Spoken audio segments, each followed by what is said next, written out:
1945 का साल है। दुनिया दहशत और हैरानी से देख रही है। एक नया हथियार, पहले से कहीं ज्यादा ताकतवर, दुनिया पर आ गया है। यह है परमाणु बम, तबाही के लिए कुदरत का इस्तेमाल। परमाणु बम ने इतिहास का रुख बदल दिया।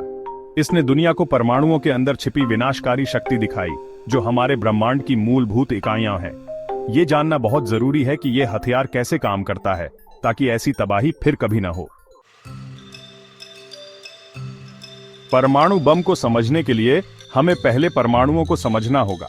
परमाणु बहुत छोटे होते हैं, पदार्थ की मूल इकाइयां। सोचो, सबसे छोटी चीज जो आप सोच सकते हैं, जैसे रेत का एक कण। एक परमाणु उससे भी लाखों गुना छोटा होता है। परमाणुओं के केंद्र में एक नाभिक होता है, जिसमें प्रोटॉन और न्यूट्रॉन होते हैं। इन कणों के अंदर बहुत ऊर्जा बंद होती है। परमाणु बम इसी ऊर्जा को छोड़ता है। परमाणु की ऊर्जा निकालने की प्रक्रिया को न्यूक्लियर फिशन कहते हैं। फिशन का मतलब होता है टूटना। परमाणु बम में हम परमाणु के नाभिक को तोड़ते हैं। सोचो, आप एक गेंद को एक बड़ी भारी गेंद पर फेंक रहे हैं। जब वे टकराते हैं तो बहुत जोर से फट जाते हैं। फिशन में यही होता है। न्यूट्रॉन नाम का एक छोटा कण परमाणु के नाभिक से टकराता है, जिससे वह टूट जाता है। इससे बहुत सारी ऊर्जा गर्मी और प्रकाश के रूप में निकलती है, जिससे भयानक विस्फोट होता है। भाग 4। बम बनाना एक नाजुक और घातक पहेली। परमाणु बम बनाना एक जटिल प्रक्रिया है।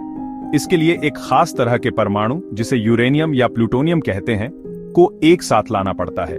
ये परमाणु फिशन के लिए उपयुक्त होते हैं। बम में इन परमाणुओं को सावधानी से व्यवस्थित किया जाता है।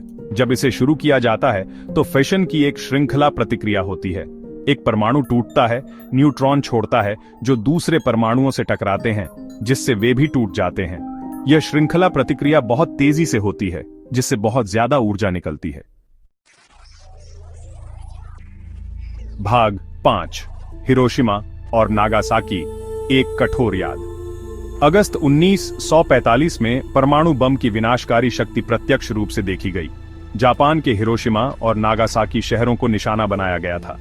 विस्फोटों से बहुत ज्यादा विनाश और जान माल का नुकसान हुआ। ये घटनाएं मानव इतिहास में एक महत्वपूर्ण मोड़ थीं। उन्होंने दुनिया को परमाणु हथियारों के भयानक परिणाम दिखाए। दुनिया परमाणु युग में प्रवेश कर चुकी थी, जो हमेशा के लिए अपनी विनाशकारी शक्ति से बदल गई।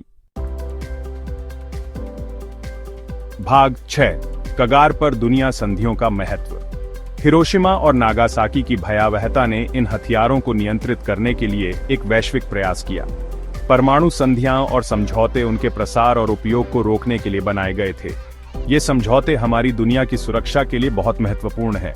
इन हथियारों के पीछे के विज्ञान को समझना सिर्फ ज्ञान के बारे में नहीं है, यह जिम्मेदारी के बारे में है।